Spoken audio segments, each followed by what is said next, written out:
Hi, everybody. Hello, hello, hello. Chosen moment with Danada Hart on human capital.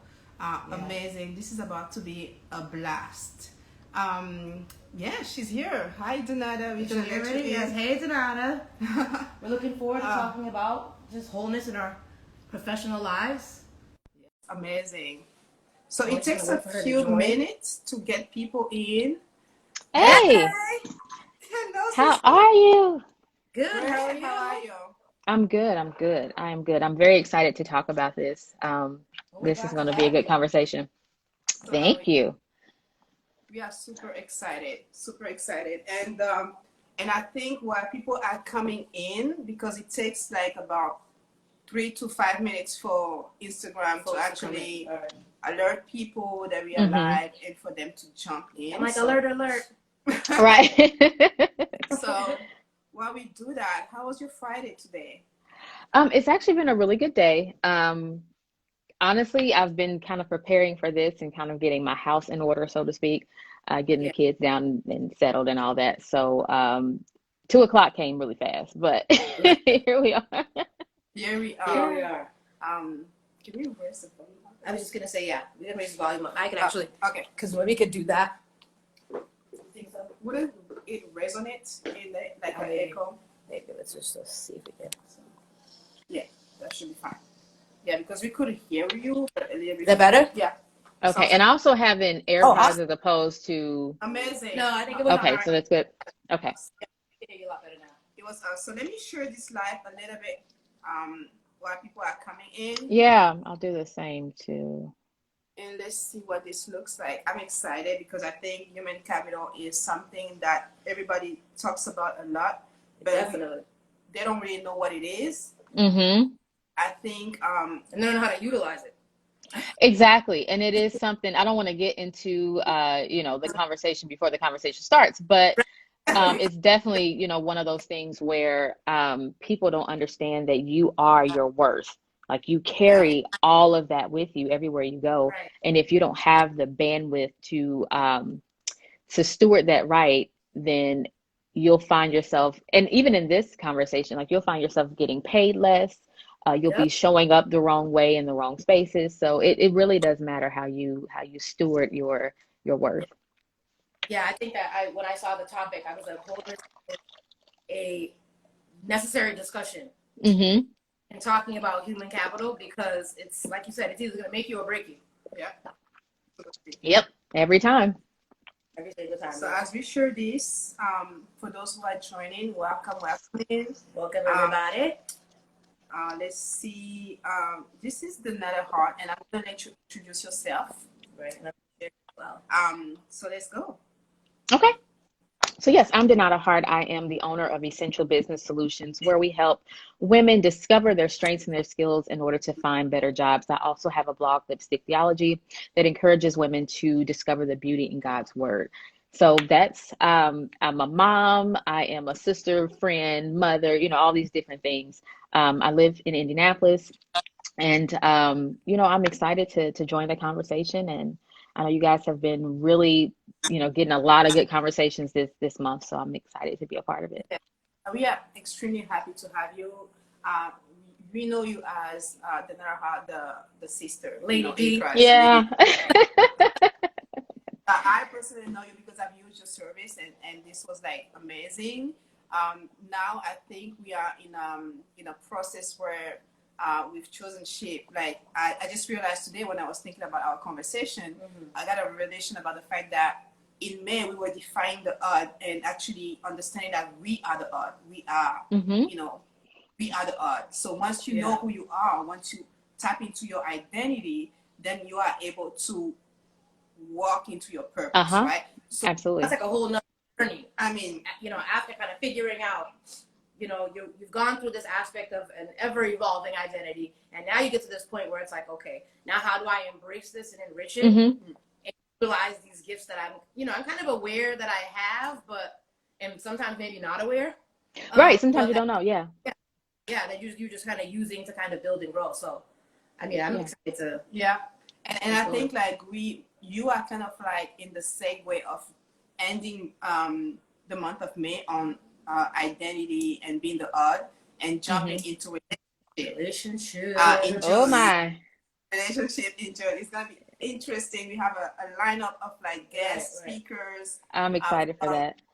the educator to Christian yeah, influences. from Mm-hmm. Stephen, who has a book on like dating God's way. I mean, we're Stephen gonna be Robinson, talking right, about all right. those good stuff. Yeah, That's so it's like with good. others, but with self as well. Uh-huh. Yeah. And Yeah. You kind of know, it's been interesting because I feel like relationships is heavily on the heart of God. We're seeing everybody talking about it right now, just out of nowhere. These conversations about relationship have just kind of been exploding. And even in my own life, I've been kind of taking a step back and saying, okay, so who are the players right now? Like, where should I be allocating my time? And so I'm excited for that too.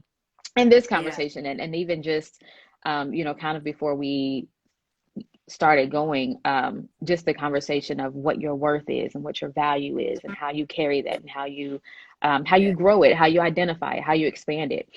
So yeah, I'm excited. Amazing. Awesome. I think we've been like 5 minutes in now. I think we Okay. can get right in, That's a and good one. it's gonna be on the IG live. And if you are watching the replay, welcome. Thanks And for joining Hey. me. welcome. Up in the conversation. Leave your comments, even if it's after and you are Yeah. watching the display. We will make sure that either hmm our staff or Danada will answer I would it. love to Right, answer right. questions. Or, Yeah. yeah. Her tag will be on So there as well, so that way you can reach yeah, out to her so later. Yeah. absolutely. Let's jump right in. Like Yeah. Danada, let's start. What is human capital? We talk about this thing all the Yeah. time. What is human capital? So from the corporate perspective, because my background somewhat has been in corporate America. So from the corporate perspective, human capital is the economic value that's assigned to your knowledge, your skills, your experience, your abilities, to everything that you possess. But on Okay. a deeper level, that is also your, emotional bandwidth, it's your relational intelligence, it's your actual intellect. It's the intangible parts of you that a place would assign value to. So when you're thinking about human capital and how you show up at work, it's going to be, okay, I'm going to pay this person this much because they showed up confident. They showed up, able to work in teams and not feel like they have to hog all the work because they're afraid that someone else is going to take the credit. So when you kind of have these identity issues or you have these emotional issues that you can't show up at work the right way, that's Right. affecting your human capital and affecting your bottom dollar as a person. So personally, Nice. like for you, for example, you have shared your testimony with us, and Mm-hmm. that was very powerful. If you have not watched read Donata's Yeah, testimony the yet blog. on the blog, Blog, right. we're gonna leave it there for about another week or so before we jump into That was like great. June. Yeah.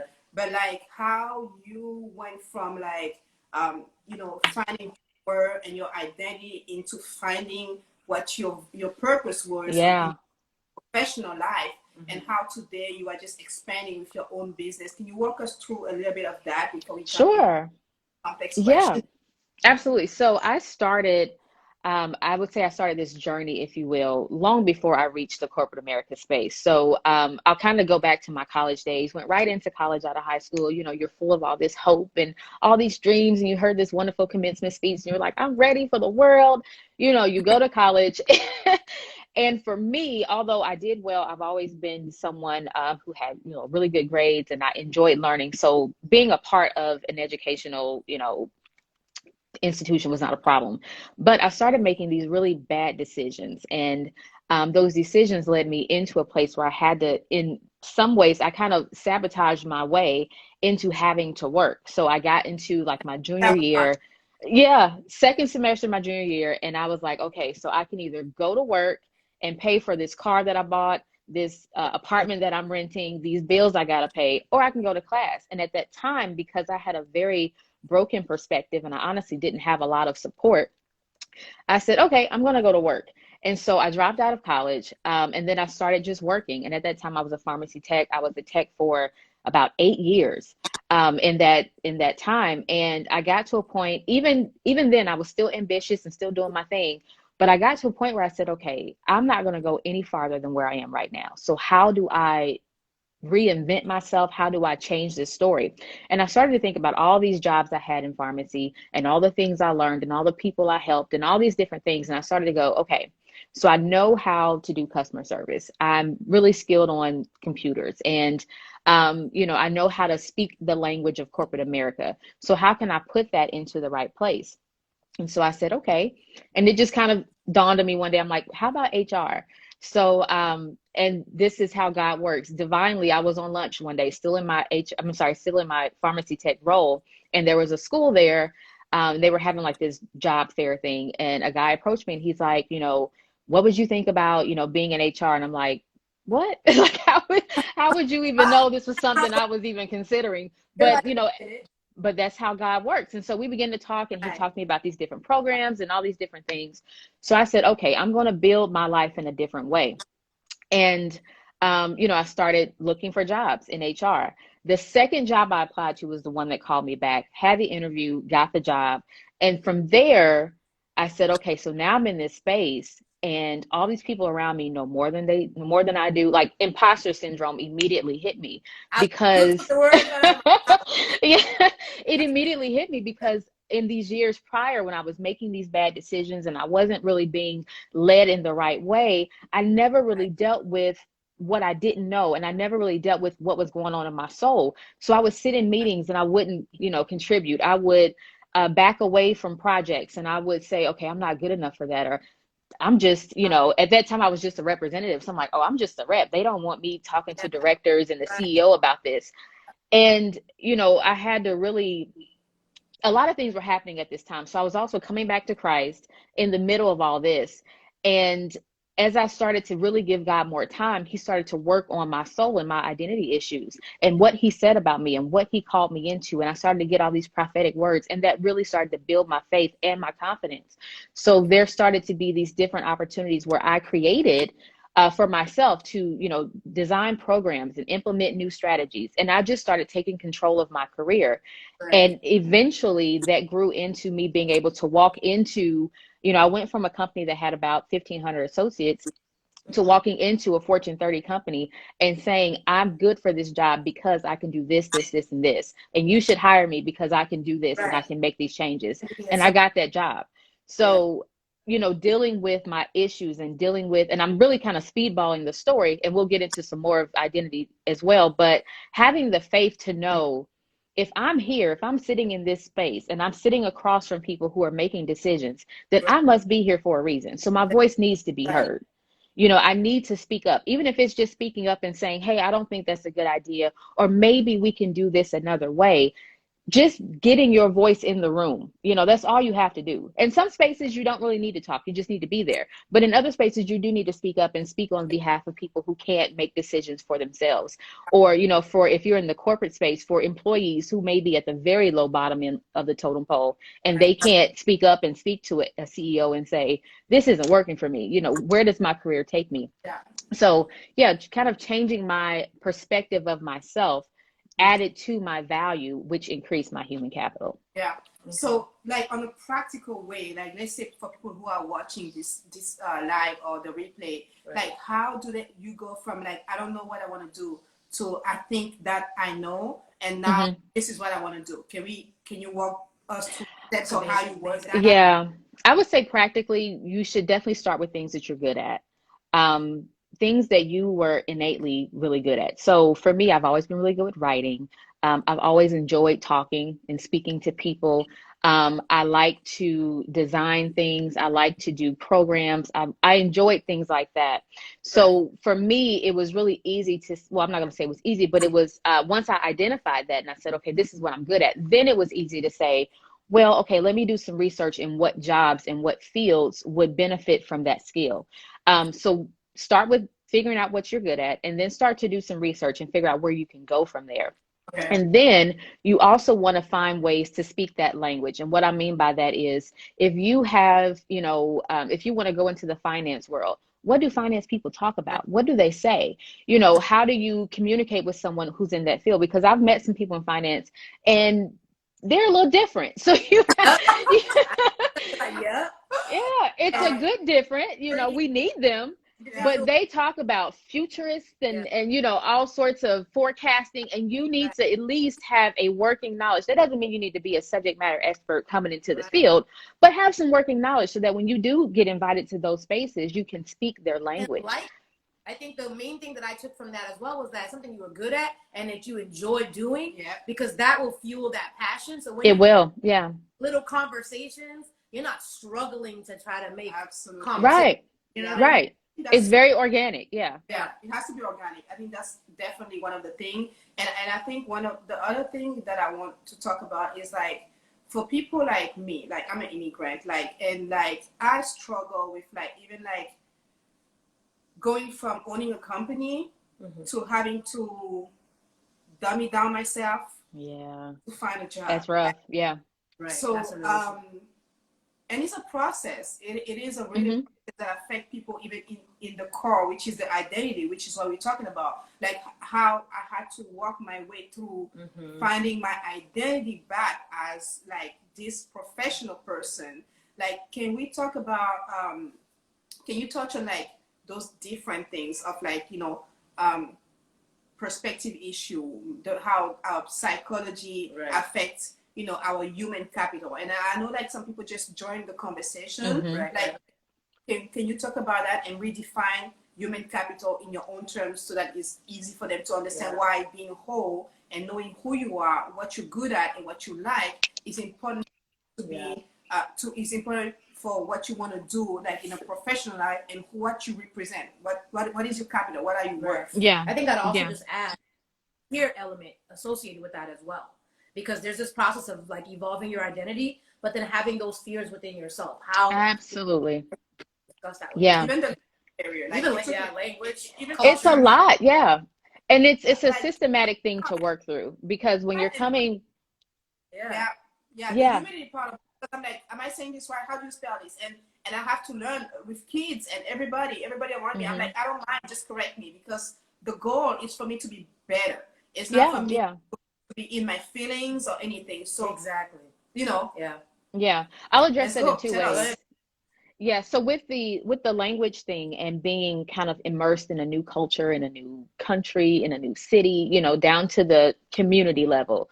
Um, and I don't want to open up the wrong conversation when I say this, but sometimes sometimes you deal with small minds in big places, and Right. you deal with people who feel threatened by the fact that you're so multifaceted and you're so Yeah. multicultural and you have all these different worldviews and perspectives that they may not have. So they want you to shrink down and be small and speak their language and do what they want you to do.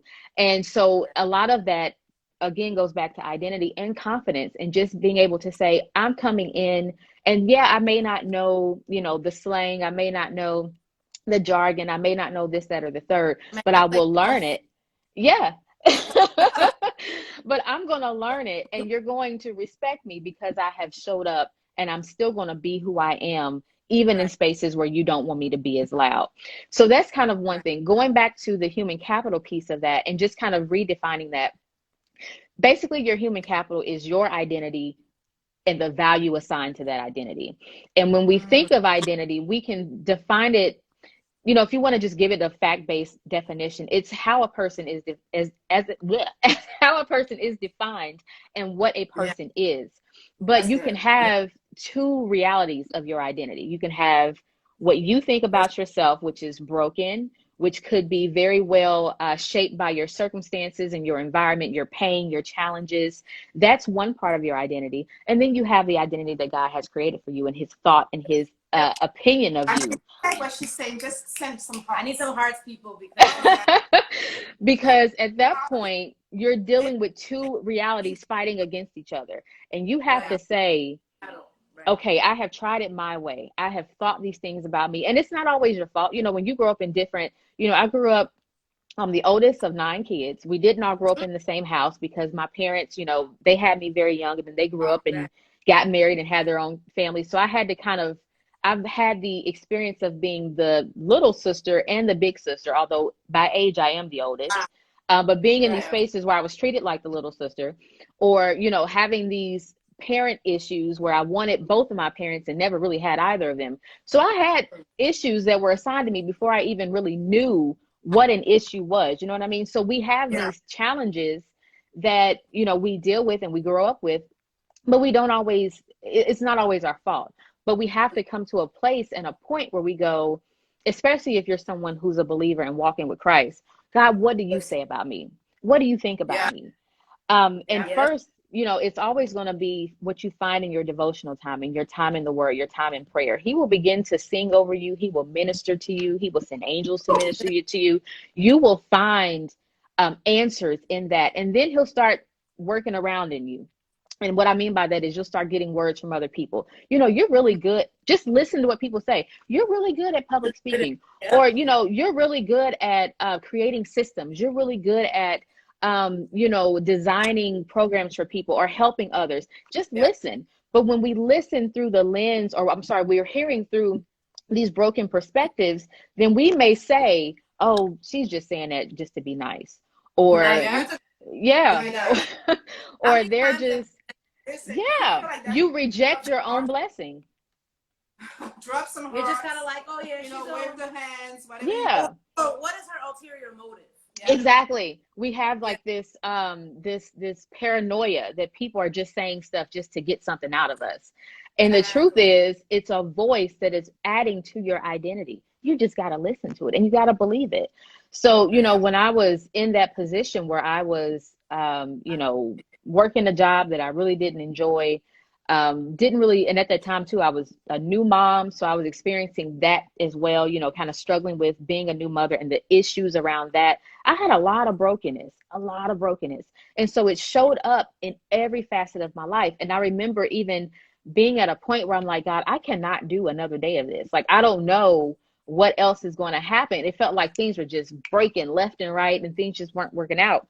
But when I started to sit with him and give him time and really say, you know what, I'm done trying to figure this out. I have to give it to you. You know, like when people say you reach the end of yourself, that's when you finally let God take control. How real do you have to be with yourself in those moments to really acknowledge, like, you're coming to the end of yourself. Like, that's it. I've done everything that I can in my human power to do it, and it's just not working. You can't. You have to be, and that's it's actually scriptural. And I wish I could, you know, recall where it is right now. I read it in the Message Bible. So, you know, the Message can kind of exaggerate some things, but it did say to the effect that when we present ourselves, and I'm Danada phrasing, when we present ourselves to Christ, we must present him as we are, because he can't bless who we pretend to be, who we want to be, who we think other people think we are. We have to come with our brokenness. We have to come and say, God, you know what? God, I'm tired. God, I don't know myself. I don't know who I am, but you do. Tell me who I am. Show me who I am. So we have to be honest, and we have to be, it's hard for us to be honest with ourselves, because I think a lot of times we battle with that, who we're supposed to be and who we want to present. And then we feel like we're betraying who we are supposed to be by being honest about who we are. I'm mad. This should be. Who we really are in God's eyes, who we think we are, who people think we are, and who we think people think we are. So it's all these. That I want to be like, it's so true. All that, I think it's so confusing, and I think the best way to know who you are is to go to God, just like the Danada said. Go to God. He knows you. He made you. He knows the technology behind you. He's going to be able, in the intimacy of your devotional, to tell you more about you than you will learn in any other.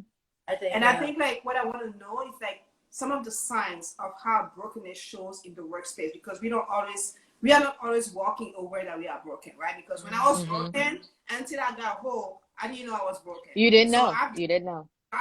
Around me before I got there. Can you give us some of the signs so that if people are watching this, they can be like, oh, maybe I need to watch this. You know, like so. Oh yeah.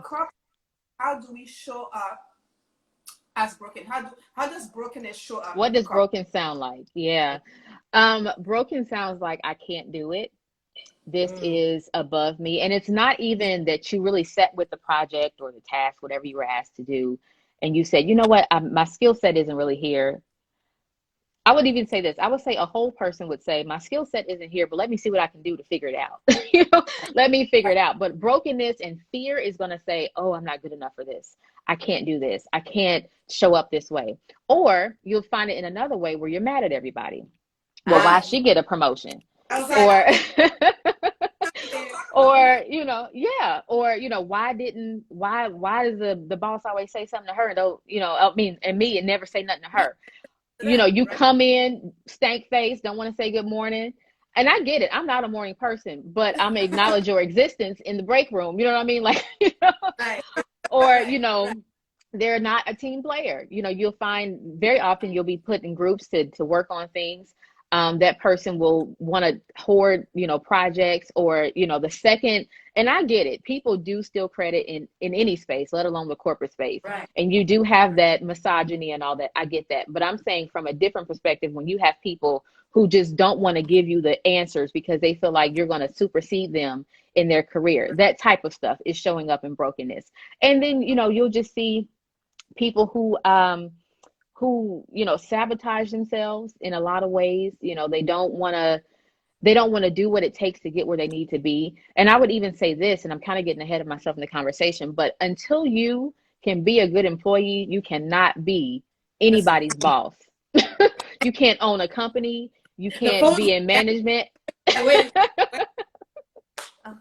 to send some cards for myself, but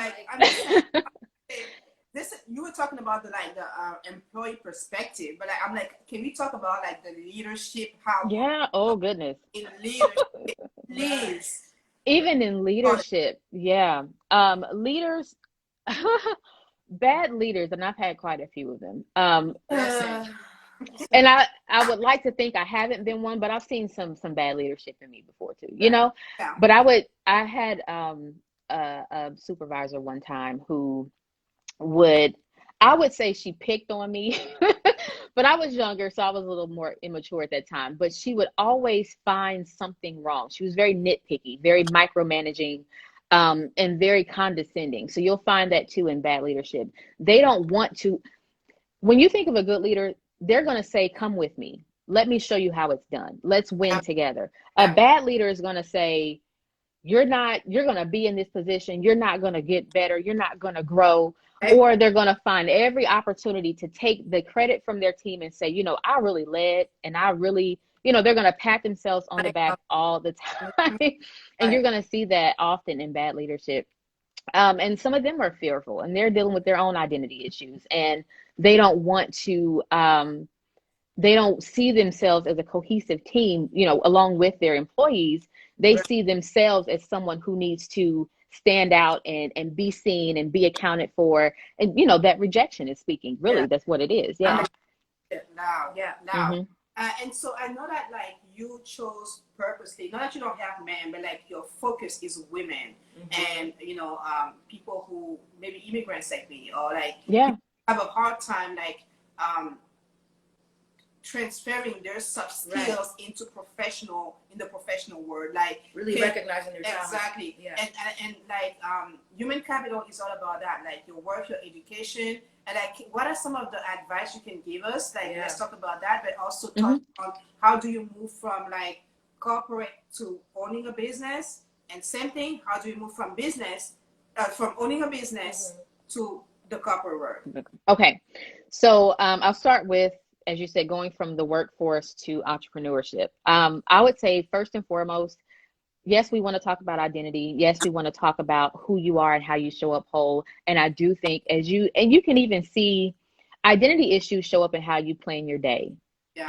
If you don't even have the emotional bandwidth to set a day out and really stick to it. And I'm not saying things don't happen and, interrupt your day. Right. But if you find yourself completely stressed out every time you go into work, it could be the job, but it could also be your anxiety and your fear. Right. So certainly deal with that. But I would say practically create a plan.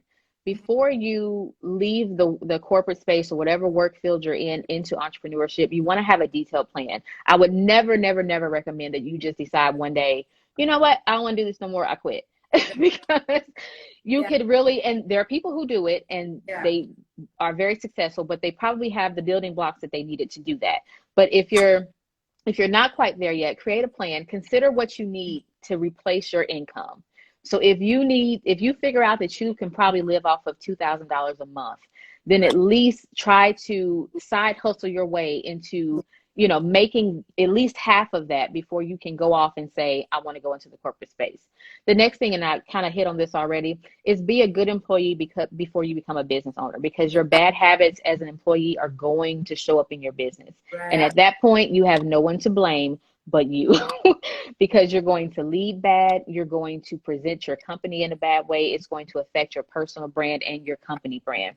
Personal brand, yes. Yeah. Brand is something that people ignore a lot, but like it is essential. If you see yourself price and you represent your business, it is important that you show up well. You show up well. And it could be small things. It could just be like honoring commitments. Yeah, listen. If you say you're going to be somewhere, if you say you're going to, return somebody's call, answer an email, whatever it may be, even if you can't deliver the deliverable at that time, at least make contact and say, hey, I'm working on it. It's small stuff like that, but it matters because, kind of getting into that personal brand thing, that's what people think about you. That's when it really, matters. The service that you had. But they'll remember that you were the way you treated them, how you told them you were going to do something, and that you followed through. Yeah. And the biggest marketing is going to be word of mouth. So if you have a bad, one customer may be one thing, but if you have a bad issue with everybody you work with, they're going to start telling each other, no, don't work with her, don't work with him, because. And I think that rejection and identity, it affect even the way we see things, right? So a client complain about something, like a person that is not healed would not question themselves. They'll go with oh no, and start, and that's a whole thing in our community, unfortunately, why people don't want to deal with Black businesses. Oh, girl. About it. Listen, I want to support my brothers and sisters. There is one thing that we need to do better. It's deliver excellence. Deliver in excellence. I mean, customer service, excellent service. I mean, there is a couple of things that we need to work on. And this is why we're doing this live, so that we understand. It's not to blame anybody or to say that. Oh, no, yeah. We are in different walks, in our search and identity, purpose, and all those things. But I think it's important that we start with the foundation. Right. Yeah. Right. So I think identity is an ongoing thing because we're always evolving. I get that. Right. But at this point, I feel can we get better at customer service? At the very least. And I have this whole, I'm not going to go into a diatribe about how I feel about that. I've been on both sides of it. I'm obviously a business owner, and I've been a customer of Black businesses, and I try to support them. We have, Black hair stores here, Black nail techs. My nail tech is Black. I try to support as much as possible. And I think what happens, and this is how identity and not dealing with rejection and abandonment and all that shows up. People will have, and I'm speaking from a business owner perspective, people will ask for clients. First of all, you're not even going after your target audience. You're just posting stuff on Facebook. You're just posting stuff out there. You expect all your family, to buy from you, which is fine. And they'll do it because it's a good idea. I want to support my daughter, my cousin, my friend, whatever. But they're not going to keep buying from you and reaching your services if it doesn't fit them. So you have to find people who really are looking for what you are selling and what you're giving. And when they don't, when you reach that point with your friends and your family where they're like, okay, well, I'm not really buying her t-shirts anymore. I'm not, buying her services or whatever it may be. Don't be offended by that. Don't let that tell you, oh, I'm not doing good. Yeah.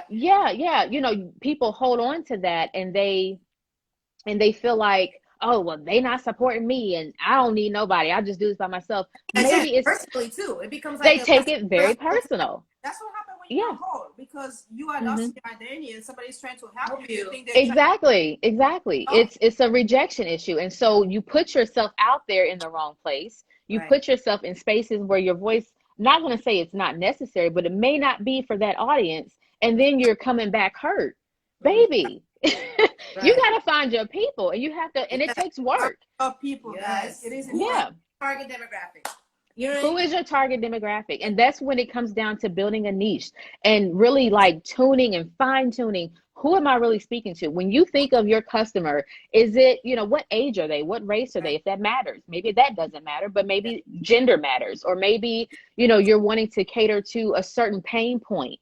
You have to think about these things. You can't just hop up one day and be like, oh, I'm a business owner and I'm selling, I'm just using this as an example. Hopefully nobody's selling lashes, but I'm selling lashes and they only come in green, and and everybody needs to buy these. Right. And the thing is, like, once you do that, like, you are your own competition, because you are not like worried about what XYZ is doing, because you're going to be better at what you're doing. So that's find your niche, find your people. And think about this. And I always, and don't get me wrong, I'm still very much small in my business. So sometimes, you know, it is natural for us to go, well, you know, maybe I didn't do that right, or maybe they are doing it better. But what you want to do is kind of change that perspective. So instead of saying, oh, that person is doing better than me, you say, okay, that person's really nailing it. How can I adjust so that I can kind of see those results? And then you have to think too, you know, when you go to the store, there's, I don't know how many different types of bread that you can buy, right? You can get white bread, you can get whole wheat bread, you can get, you know, Ezekiel bread. There's all these different types. So that's when it comes back to, how can I do what I do in the best way? How can I show up? And even if that's your personality, a lot of that goes into personal branding too. A lot of people will buy from you, or, you know, hire you for something because they connect with you and they like your story, and they heard that you went through, you know, trials and tribulations, and you're still persevering, and you're still showing up for yourself. These things matter too. Your story matters too. So all of that is a part of your brand and how you show up. Yeah, that's definitely that's great. That's really great. Yeah. Guys, like, if you have questions, drop them in. Like, we're gonna take a Q&A. We have 20 more minutes to for this live. Like, now let's talk about how you go from like having your business, and, like, it's overwhelmed, because here's the thing. Right. People think that business is sexy and it's cool. It's not. It's not. It's hard. You're looking at business card. But after that, it's like, now you got to put the work in. Guys, it's a lot of work. It's a lot of work. So I'm just gonna say that out there. It is a lot of work, and kudos to all the people that are doing it and that are doing it right. Even very well. Yeah. It's a reality. Yeah. Kudos. Don't give up. You have to be called to it. Okay. Exactly. You have to be graced for it. Don't just jump to open a business because everybody's doing it. Because it's quarantine. Because of quarantine. You feel like you have to have something when this is over. No, it's true. It's true. I've seen that message and I'm like, well, if they're not called to do something and they feel like they have to do it, it's going to miserably fail. And then that's going to add to the issues. Cycle of identity issue. And then you're never going to want to, you know, establish, when you do get passionate about something, that fear has now embedded itself in you and you won't. Oh my goodness. You know what I mean? Yeah. And the other thing is like having the humility to see where you don't have, what your weaknesses are, and find people who does the same thing. I mean, instead of like competing with people, is reach out and collaborate, because I think we don't do that enough. We need to collaborate about that earlier, and that's what I wanted to kind of ask you about. So if you see someone that does something that, you know, they're selling pink lashes, you're selling green. You know, let's come together and sell pink and green lashes. How are you selling to the people that want the pink? You know what I mean? Like, I've learned that, and I'm in LinkedIn all the time. Like, hey, how you doing? It's awkward. You get used to it. But I'm like speaking to that as well. Like, what the element of having to connect, to branching out, and extending yourself beyond yourself. I'll address both of those. So to that end, when you see somebody who's doing something, they're killing it, or maybe they're small like you, and you know, you both are doing the best you can to get your, you know, product or your service out there. The practical way to connect is honestly just hi. you know, if that's an inbox, if you do actually know them, you know, and you can approach them, whatever that may be, and start with a compliment. Don't start in a self-serving, you know, I want you to be this or that for me, but hey, I see that you know, posted such and such, this resonated with me. I think that you are doing an amazing job and I would like to collaborate. And don't be afraid of no. Just because you get a rejection does not mean that you are rejected. So don't allow that to be a part of who you are, and take several of them, you know. Like you'll get hit a few times. Just because you got a rejection does not mean you are rejected. Yes. I'm There just may be Awesome. so many doors that slam in your face, but one will open. And that one that opens is going to open up a whole new corridor, a whole new hallway of yeses for you. So don't be afraid of that. Um, and I and think then, I said oh, any business, ah, anything. yeah, Yeah. I've seen And people even, say that. even when you think about, I'll just kind of go back to the corporate space for just a second. When you think about the corporate space, and a lot of people in corporate America are looking for mentors, they're looking for just a good sister girl, just a good friend that they can lean on and that they can, kind of collaborate with, share thoughts with. Um, Even in those cases, invite somebody just for coffee. Hey, do you have just a 15 minutes so I'll buy you coffee. Don't invite them and not at least buy the coffee, and Ooh, just have, yeah, and just have a conversation. And maybe even in that conversation, you're not asking for anything. You're just Yeah. talking. You're just Yeah. creating a rapport between, you and that Yeah. person. And then you build that relationship. So when you see them in the hallway or you see them, wherever, bathroom, wherever it may be, hey, how Yeah. you doing? What's going on? Just start to kind of build that between one another. So then when you do find that space and say, hey, I would like for you to show me job shadowing, or I would like for you to show me how you, went from making 40,000 to 80,000. What did you do? How, that's how you start to create these networks and these relationships that can really take you far beyond that job and that corporate space. You can, I mean, Absolutely. these people you can keep for a lifetime if you really nurture that Yeah. relationship. yeah, Yeah. and that's the key word, It, nurturing. Yeah. you Nurture have to nurture it. Yeah. network Yeah. is, don't talk about it enough, but there is power in networking and community. Mm-hmm. And I think that's one of the things that we need to do more, community as Black people. Yeah. Generally speaking, just with everything happening right now, I think, like, understanding our power as a community, like we are Exactly. like one of the most important actors in this economy, and we don't even Ooh, have knowledge of The the power economic that we got. advantage that we You know, have. like so, is trillions like of dollars. one of those black, Exactly. I'm going to call it the Black Day, where we're not spending $1 on any business. I mean, just I start think it's in. July 7th. I actually saw a post about it. It's coming up. Yeah. I believe like one in the chat yesterday from Black Christian Influencer, some people are doing like mid-June or something. Okay. So Yeah. I'm like, any person doing it, just tag me in. Like, honestly, I think it is important for us to understand like the power of communication and the power of like community and collaboration, Harnessing our power. networking, Right. nurturing Yeah. relationship, So it's Yeah. very, very important. And we don't always, I think what people think when they think unity is they think that we all have to agree on the same thing.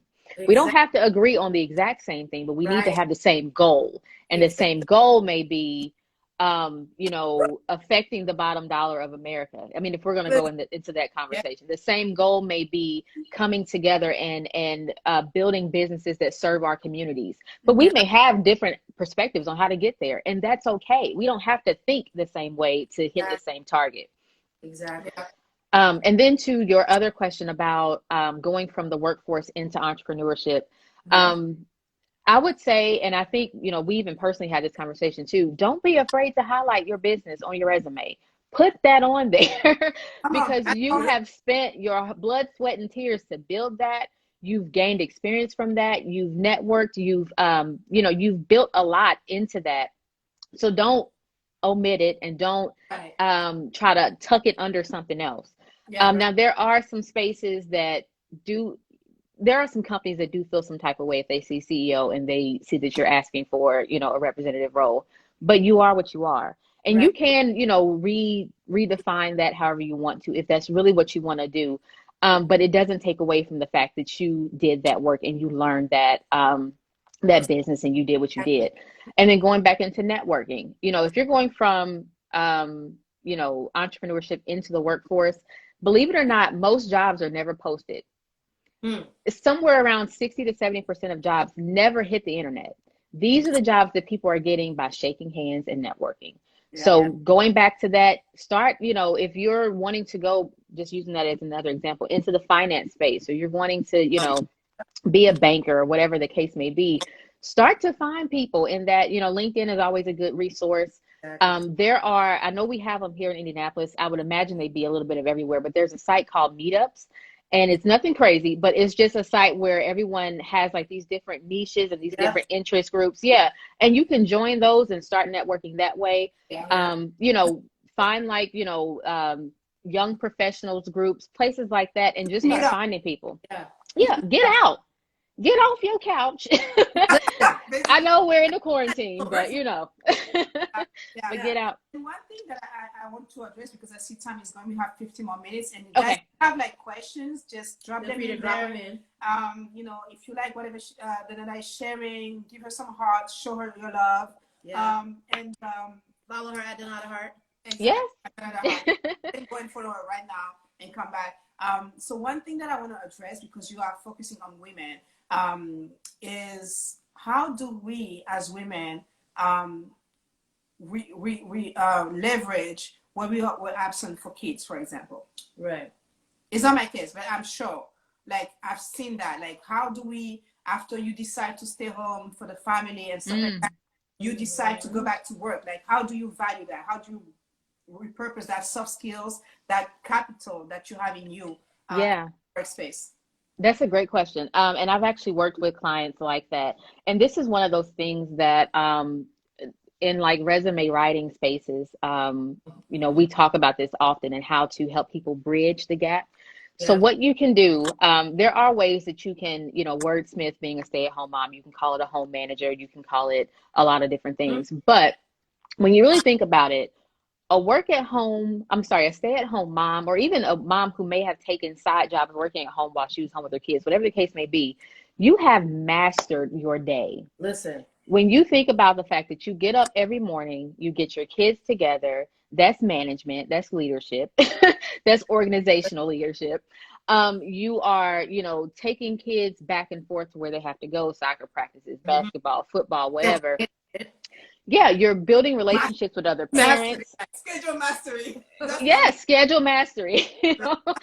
As you start to, and a lot of stay-at-home moms, they do find things outside of the home. So if you've joined a book club, if you've organized a book club, if you've organized even just like, weekly gatherings with other moms in the neighborhood where you just come together and have huge play dates. There are ways that you can wordsmith that on a resume. There are ways that you can speak to that and leverage that, because it is a skill. Even a lot of stay-at-home moms are the financial managers of the home. So that's another thing. There's a lot of different things that you can pull. You just have to think about it. Yeah. Right.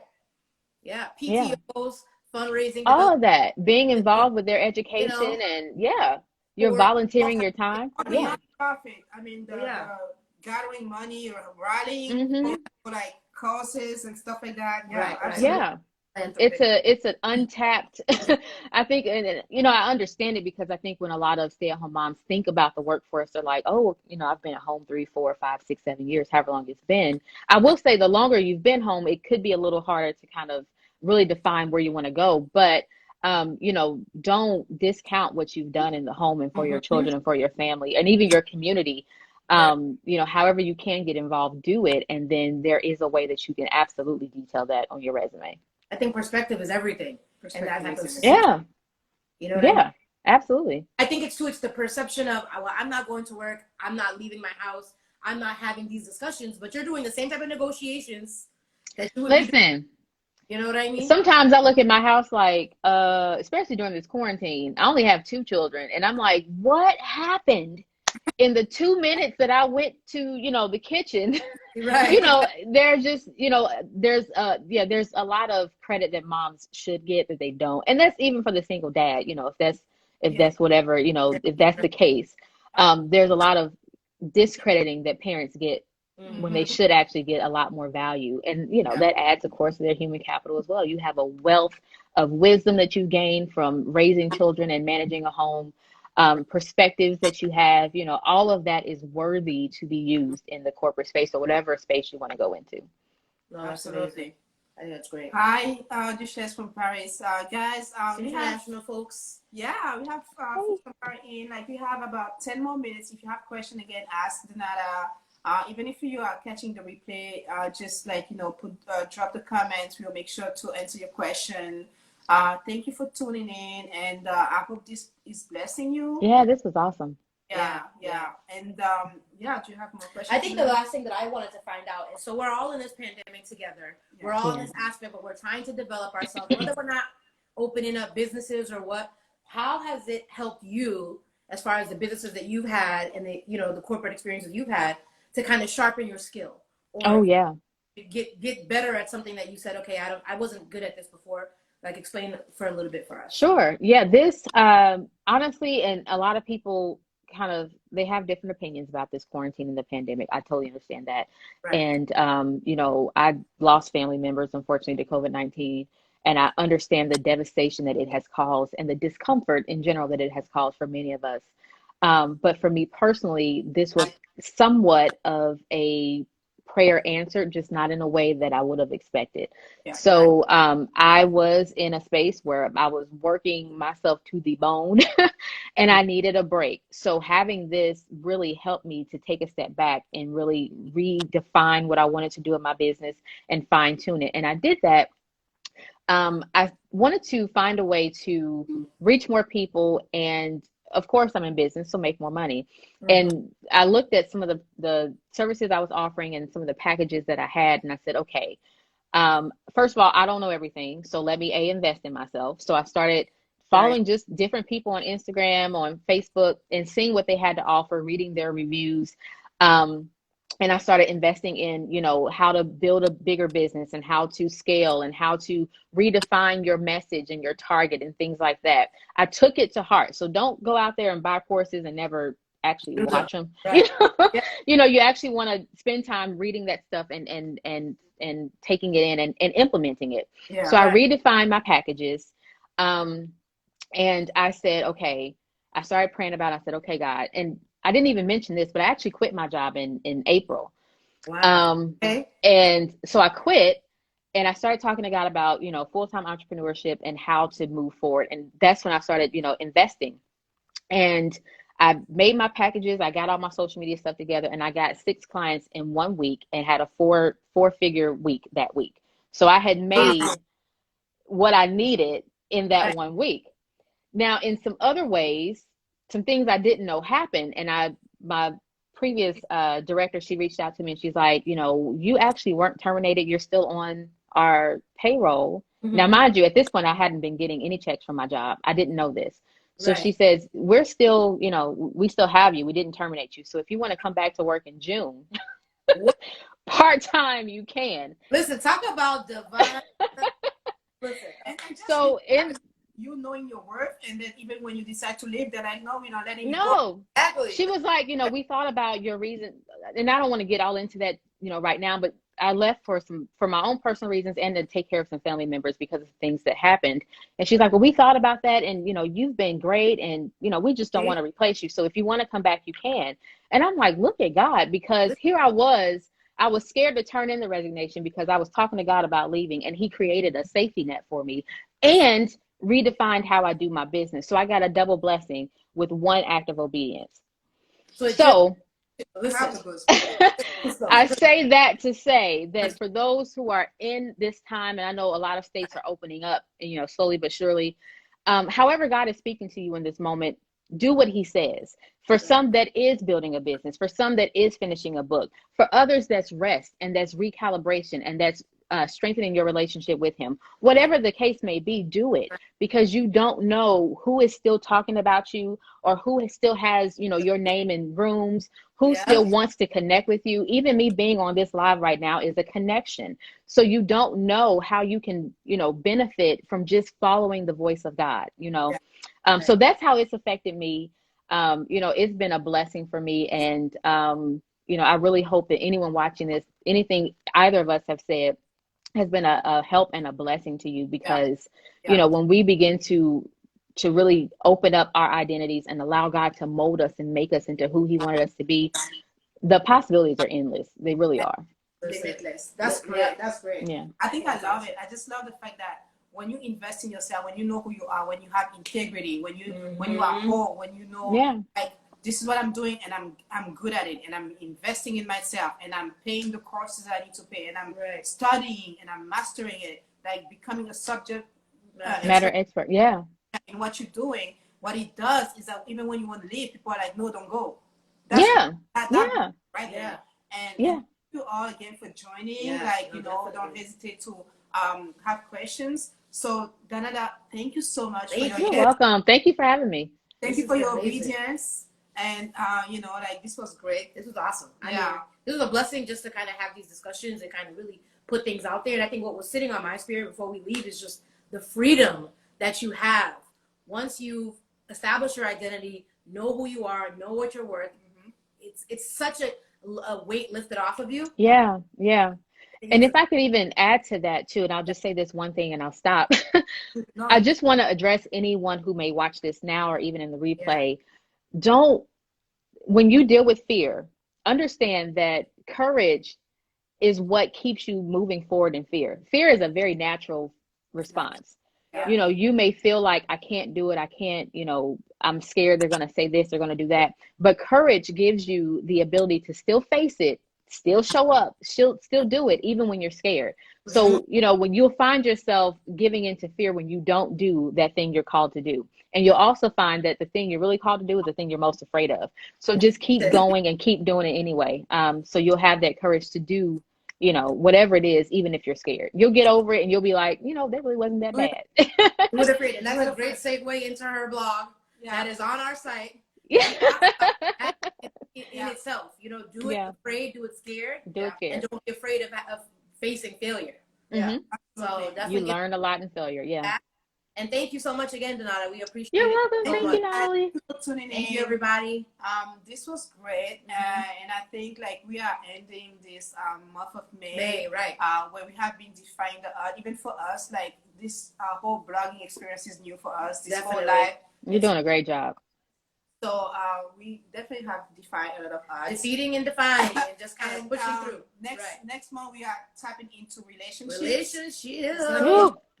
We're gonna talk about love. We're gonna talk about dating. We're gonna talk about like being single. We talk about friendship. And we're gonna talk about our friendship. Our partnership. How we and what that really looks like. Yeah, really. How we get not like the Instagram friendship.